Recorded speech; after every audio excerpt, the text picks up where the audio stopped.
Akkam jirtu nagaan jira. Bakka jirtanitti nageenyi keessan isiniif haa baay'atu. Egaa har'a immoo jechuudha.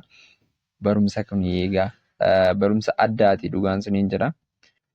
Egaa iideemii jechuudha. Iideemii afaan Engiliffaa. Warroonni afaan Engiliffaa yookaan haasa'an jechuudha. Neetive spiikeroonni yeroo hundaa warroota fayyadamanidha jechuudha. Garuu immoo warroonni neetive spiikerii hin taane jechuudha nuti dabalatee yeroo baay'ee yeroo isaan iideemii kana fayyadamanii maal inni jenna jechuudha. Hiikaa addaa kenninaaf. Kanaaf barumsa siireesii ta'e hamma danda'ameen egaa hojjechuudhaaf nan yaala. Akkasumas immoo yaalii guddaan taasisa. Kanaafuu isinillee immoo hordofaa isiniin jedha. Sana booddee irratti jechuudha. Wantoota baay'ee improve godhattu. Okay? So iideemiin har'a barannu kan immoo jechuudha kan sirriitti ilaallu clean up one's act jenna. Clean up one's act. Clean up one's act jechuun if someone cleans up, okay, means to improve one's behavior or habits. Maa'inni namni tokko jechuudha amala isaa yookaan immoo bartee isaa yoo fooyyesse jechuudha. Kan duraati irra fakkeenyaaf chewing chat ta'uu danda'a, caatii qaamuu ta'uu danda'a, smoking cigarette kan immoo sigaaraa egaa xuuxuu ta'uu danda'a jechuudha. Yogguu amala isaa sana dhiisaa yookaan fooyyessaa dhufe maal jenna? Clean up act jenna jechuudha. Okay?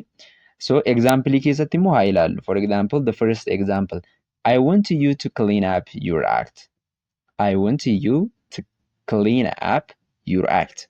Gocha yookaan amala kee akka sirreessitu yookaan fooyyessituun barbaada. Clean up kan jedhu kana jechuudha fooyyessitu yookaan sirreessitu jennee afaan Oromoodhaan hiikuu dandeenya. Okay?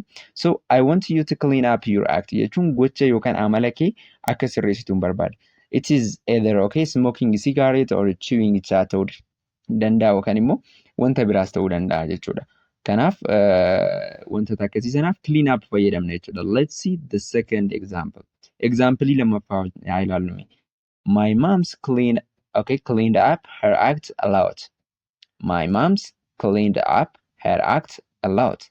Maayini harmeen koo amala yookiin gocha ishee sirriitti fooyyessite jechuudhaaf jechuudha. Cleaned kan jedhu sun amma past agarsiisa. Yeroo darbe waan ta'eedhaaf cleaned jenneerra jechuudha. So my mom's cleaned up her act a lot waan jedhu harmeen koo amala ishee yookaan gocha ishee sirriitti fooyyessite yookaan sirreessite jechuudhaaf jechuudha. Kan itti aanu immoo the third example, I am gonna make some major changes in my life. Clean up my act. Exclamation mark dhumarratti kan jiru jechuudha. I'm gonna make some major changes in my life.